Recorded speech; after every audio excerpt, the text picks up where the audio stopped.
Well, good morning, everybody. My name is 𝗕𝗙𝗦𝗬 𝗧𝗲 and on behalf of the UK's forums and our partners, Microsoft, ProHance, Velox, Kissflow, Fivetran, Ahana, IDcentral, Flowace, and QualityKiosk Technologies, I welcome you all for this inaugural edition of BFSI Tech Summit Awards 2022. I know it's a small bunch of people, but definitely we can clap and begin this event with a huge round of applause for everybody. So the speakers and the other people will be joining shortly. Thank you so much for spending your time and joining this session. Well, yes, know that no business is immune from today's rapid and relentless shifts in technology and customer expectations. The BFSI industry has been at the forefront of economic development in India. As the industry evolved, so too have the challenges faced by the leaders, from keeping up with technological advances to maintaining customer experiences, workflow efficiency, distribution model, business operations, and so on.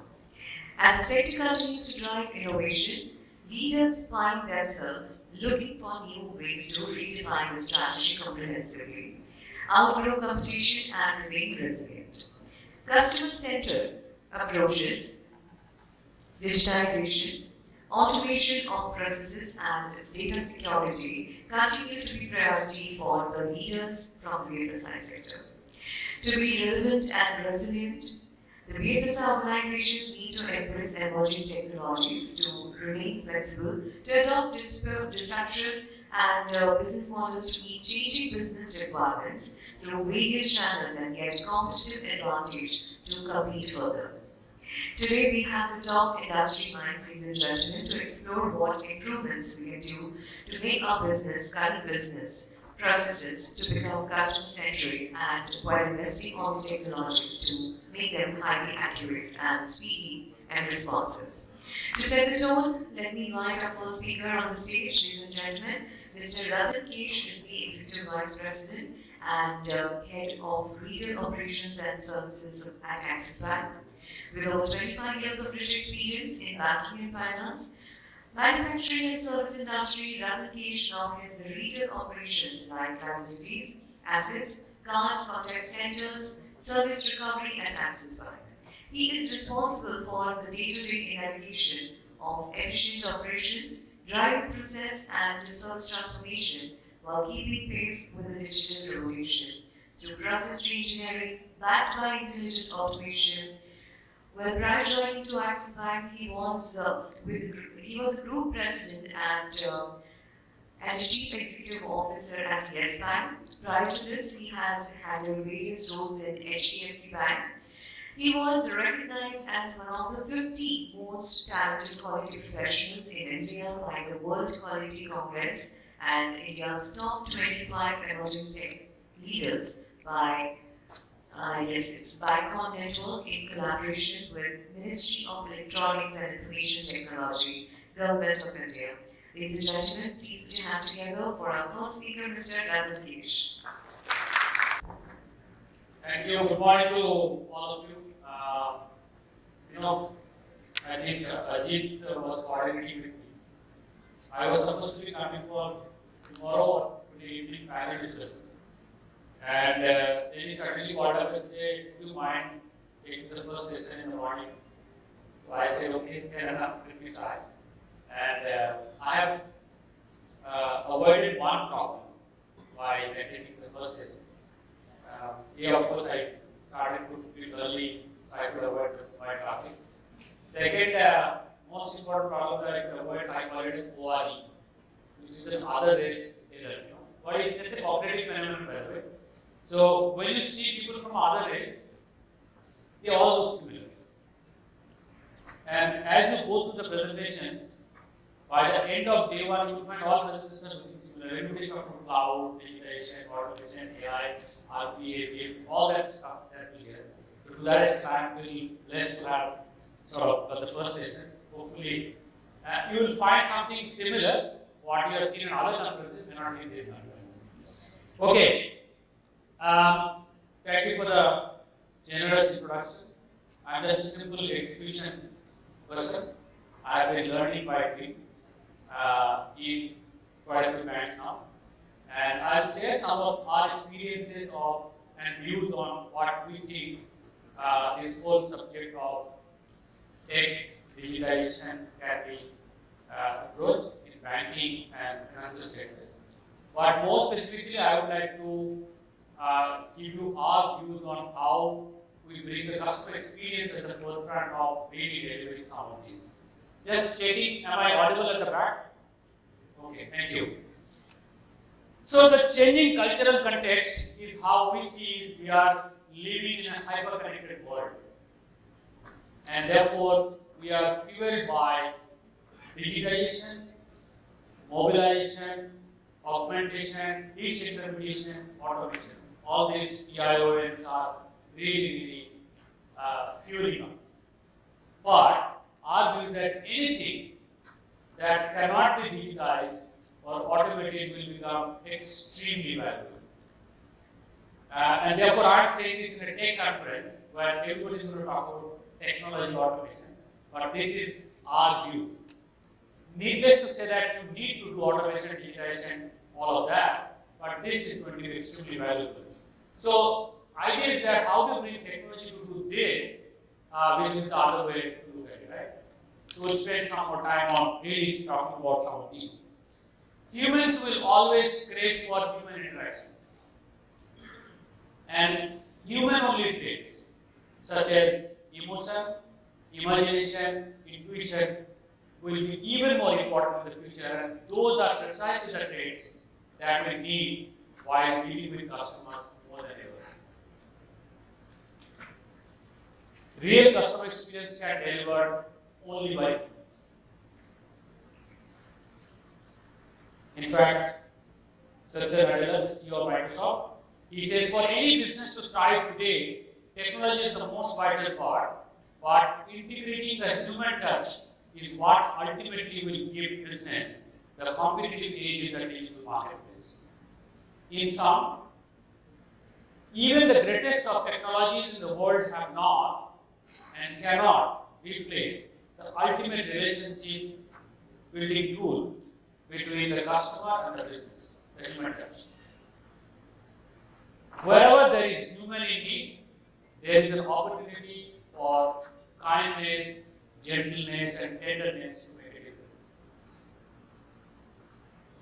So that's our view, and I will talk a little bit more about some of these areas as to how we do that. Therefore, we are at a crossroad of decision making where we got to decide whether we will let human beings on the other side, which we call it customers, be dead by bot as one more bot, or our bots that we are putting in our organizations will be treating human beings as humans.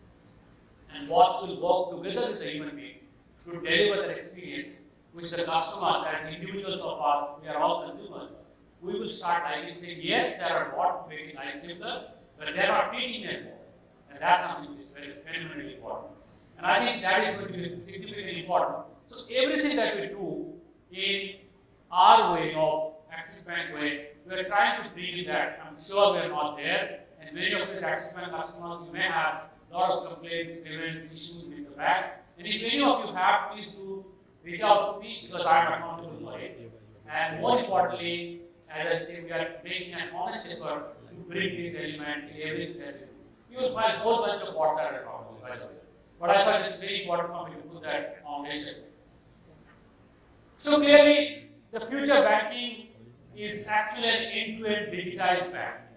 So at one end, you will find the cognitive computing, machine learning algorithms, natural language processing, predictive analytics, the digital network with mobile, social, omnichannel analytics, and digital operations, the whole bunch of enablers with big data automation integration, and the ecosystem, which is sort of customer value chain, whole bunch of partners, and many of you are here who will be working with us to do what I write on the right side. Transformation into a perceptive bank with insights-driven automation to be the center stage of financial value chain. Simplify and standardize ruthlessly using technology. Frictionless and engaging experience for both colleagues and customers. super important. I think it's sometimes we ignore that the employee experience is so important for my call center, for my branch office, for my retail loan centers. How do we really make and transform the employee experience? They will in turn deliver customer experience. And then adopt a culture of and promote co-creation. Somebody actually wrote to me, I'm sorry I couldn't reply, saying that what's your view on fintech partners and a lot of this. Of course, we do a whole bunch of co-creation, co-invention, and to really deliver the banking as a service. And we are working with many of our partners. We value them deeply. And of course, there is a roadmap that continues to exploit research and development and innovation in an ecosystem that benefits the bank. So these are the broader sort of contours of our future banking. And of course, you will find the larger operational landscape of banking would be digitize the front end. Now, you can go and bring a whole lot of RPA and AI in the operation floor, which you have done. I've got 1,500 bots running my operation floor to make it more efficient, bring more controls, reduce manpower, etc., etc. But the true power of it comes when you have the digital front office. If you do not have it, it doesn't give the true power of it to the customers or to the employees. So that's something which is super important for us. How do you get more flexible portfolio, which is on-demand offerings? The ecosystem strategy, as I said, is very, very important for us. How do you partner with the fintechs for areas which are exceptional customer experience? Many of the fintech partners are having tremendous capability, agility to deliver superior experience. How do we really partner them and then make us look more smarter to the customers? Of course, secure operations and, as I said, radically transform back office operations. So that is something which is clearly our view using cognitive capabilities, blockchain, and simplifying systems. This is how we look at my operations transformation. It has got 4 big blocks, essentially to deliver what I call it as a customer experience, and I am not on the score. But let me articulate that we as a bank have decided that we will be the most customer-obsessed bank in the country. And that's a very bold sort of aspiration that we have. As I said, we are not there, but we are sincerely trying to be the most customer-obsessed bank in the country, which would mean certain parameters we will measure it ourselves on. And it will be delivered through 4 structural blocks at the operating level. One is process transformation. Second is assurance capability and capability building. Third is this automation layer. And fourth is the analytics layer. How do you use analytics for doing this? So this is our way of looking at it, and we've got clear measurement around each of these 4 blocks, what it will deliver, what it will mean, where we will be by end of 23-24. And of course, therefore, it will have 3 distinct blocks of work, which is driving all those process projects. We call it P1, P2, and a whole bunch of continuous improvement projects. The capabilities are around Lean, Six Sigma, Agile and design thinking, program management, project management capabilities, and of course, cultural excellence, which is around sales and service excellence, the CGA, which is enterprise governance, and of course, as I said, agile operating model. So these are the 3 sort of distinct layers of connecting together for us to deliver the customer experiences. Now, we work with plenty of partners and really value them in terms of how they are helping us develop, co-create solutions and reaching out to the customers. So our view is that most of the there's no point really thinking the fintechs as competitors. Our view is that fintechs are actually adding value. They have deep expertise in a particular component of banking solution, and they are much smarter, they are more agile, they are capable to deliver superior experience. So how do you utilize that to really deliver solutions to the customer? That's one end of the spectrum. The second is for the fintech, you get a large organization to sort of create your product, test your product, and maybe make it test the scalability, resilience, and capabilities. So that's the second one. In some specific areas which are very core to us, we would obviously like to develop those and make it our core competencies. Like for us, what we know the credit underwriting. That's a capability. That will can help us to continue to build that capability for us to remain relevant in the industry.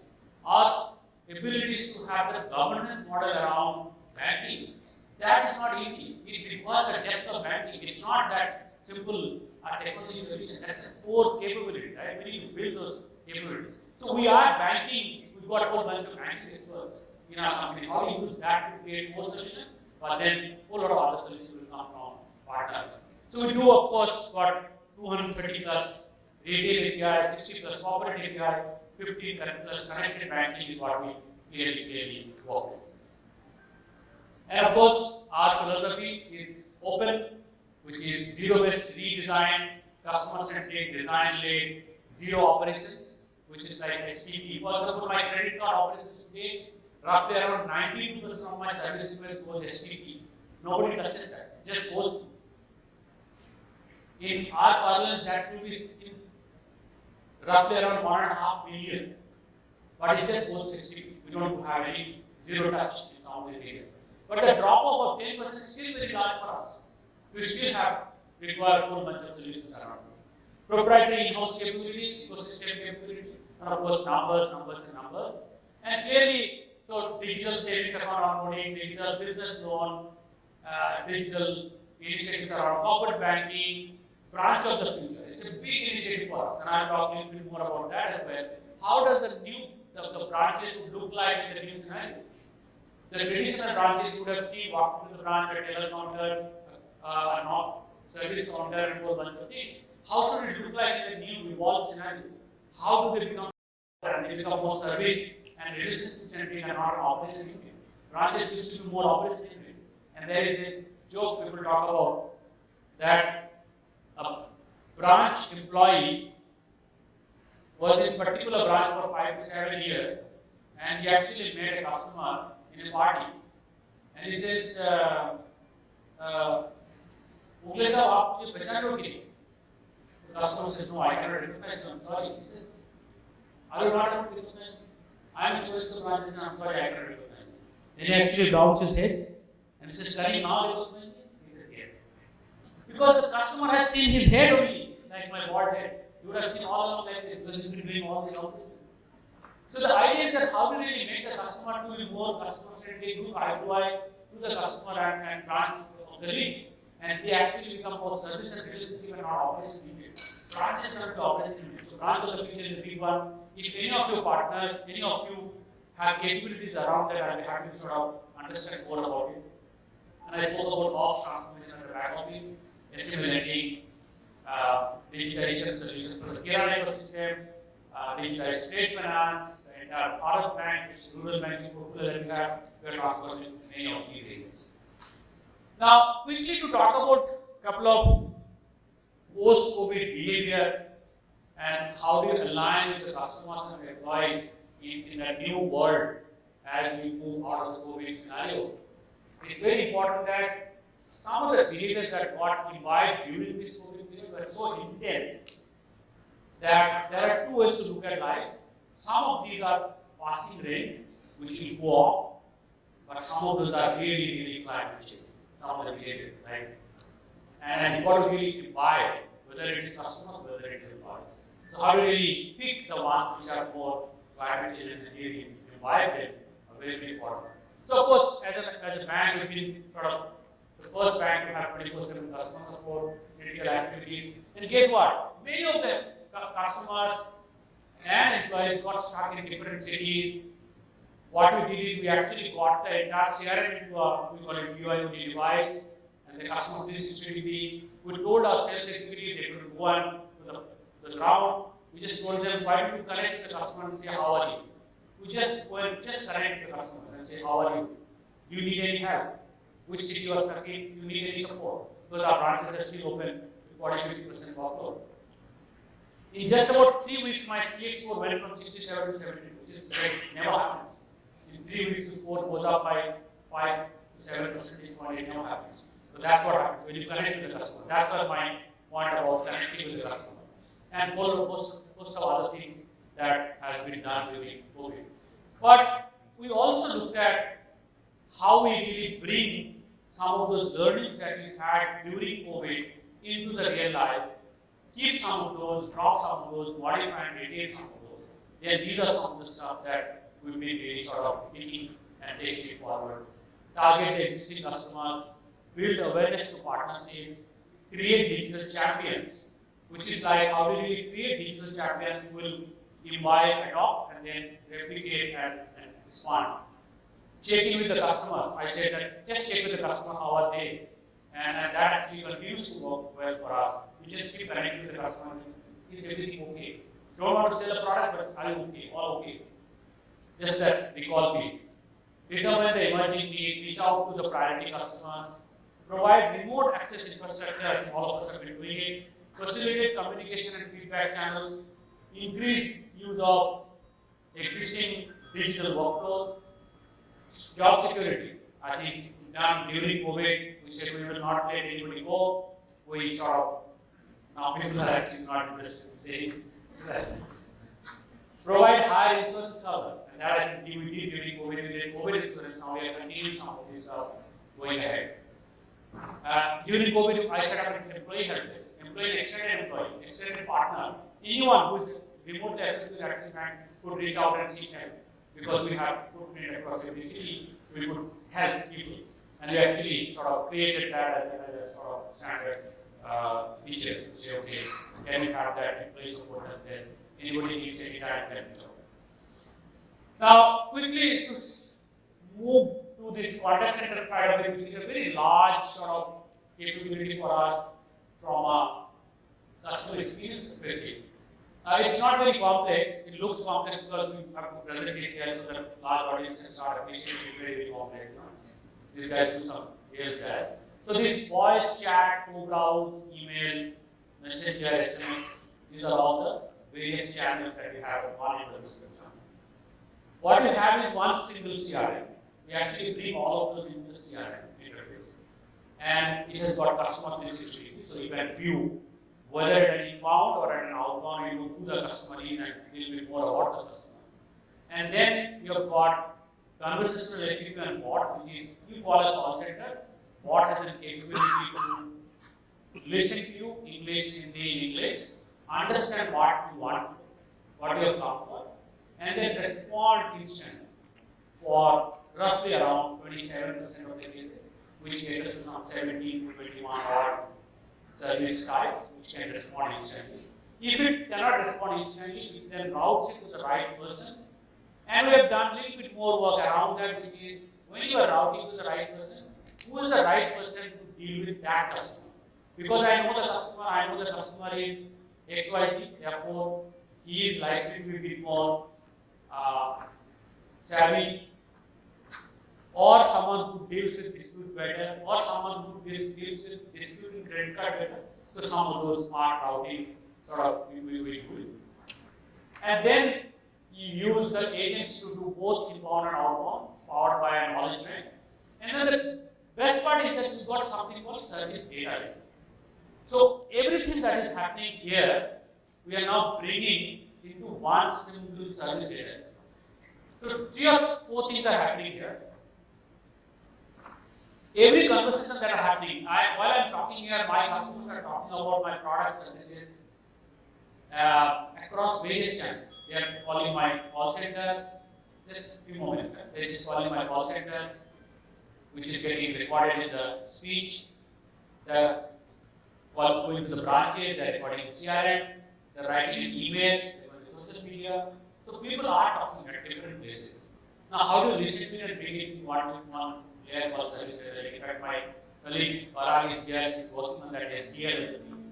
Service data lake then gives me an opportunity. If a customer is calling me today, I know that how was the last interaction. Was it neutral, positive, or red? So I know that there is a sentiment card attached to that previous call, number one. I know a little bit more about the customer because I have the profile. And I also know as an agent that there is a live case waiting. Or we are actually building bit more capability that I know that this customer tried using the ATM with the wrong PIN 3 times, and therefore the customer may like to call. So you've got additional information now. So you've got 3 or 4 things. You know the previous conversation that happened. you know the customer 360 degree, who the customer is. Then you know that there is a live issue pending which is sort of likely to come. And then there is what on top of it you have the knowledge portal. So the knowledge portal knows that how to guide the agent. Now essentially some agents are really rockstar, 5% of them. And many of them are not. How do we really bring the mean up by giving some of these capabilities? So that's what is happening. And then there is a second use case of this, which I think my colleagues are here, they could have spent more time to detail it out, and you can connect with 𝗕𝗏, he's here, he will tell you more. Using this service data lake capability, once the call got recorded in my call center screen, now using that speech analytics, you have an understanding whether this customer is likely to escalate.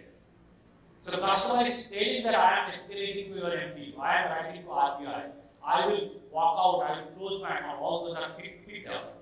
And then, so these are the things that we do. And then we actually use that data to outcall the customer. So like, you see the funnel on the right side here, you actually found escalation words, how many are probable escalation, how many are callback attended, how many you connected, and then how many you resolve it, which ends up with reducing the escalation and proactive solution to the customer.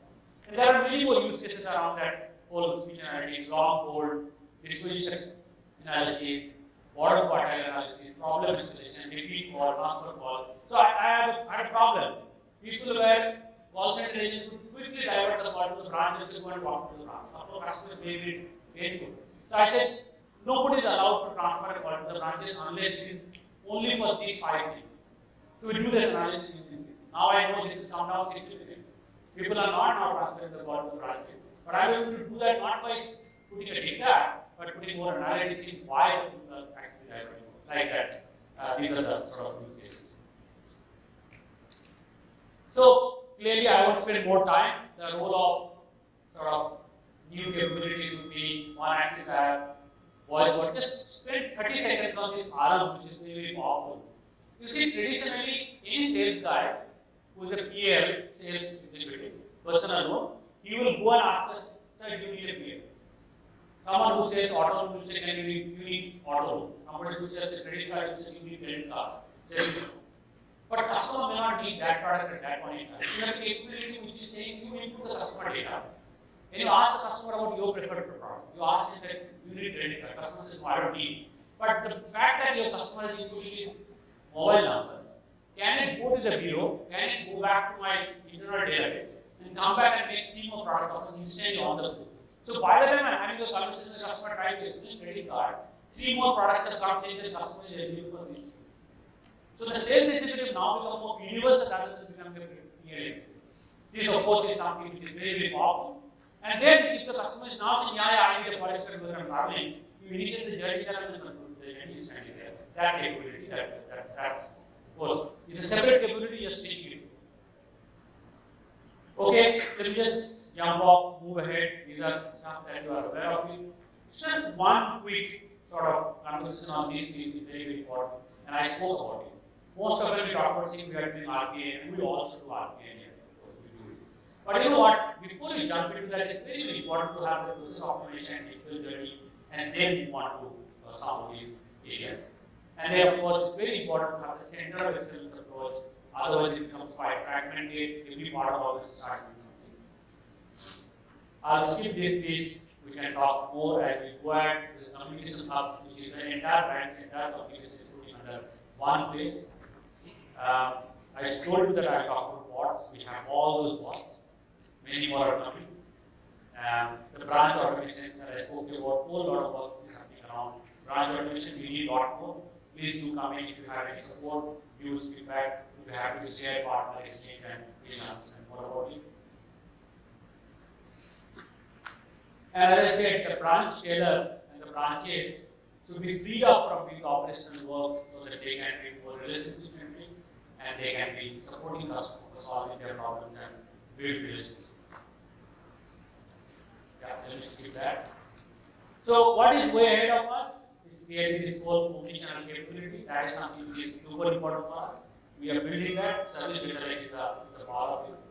And then I think I spoke about some of these areas which are around the whole solution that I said using service data. Last, I told you that we are as an organization, we are focusing more on kindness, gentleness, and that's our open philosophy. And around open philosophy, you would have seen the ad campaign. We are saying deep say open. And around that, internally, we have launched what you call as a program called 𝗧𝗔. 𝗧𝗔, as you know, in research, how do you retouch your employees with the customers, and they feel that yes, everything that we are doing is around that human touch. Thank you, ladies and gentlemen. There are too many bits, so I have to rush through. My apologies. Thanks a lot for the wonderful opening remarks, sir.